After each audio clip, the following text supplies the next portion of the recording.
দেখেন মা, এইখানে বাবা যেখানেই আপনি বলেন না কেন 3-4 ঘন্টা কীর্তন হয়, তার মধ্যেই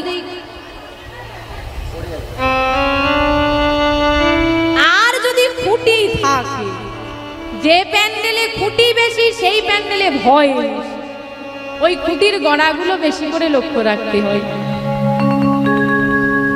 তারপরে কি ও বাবা কোমরটা ধরে গেল, পাটা কনকন করছে, ঘরের চিন্তা, ঘরে যেতে হবে, সকালে উঠতে হবে।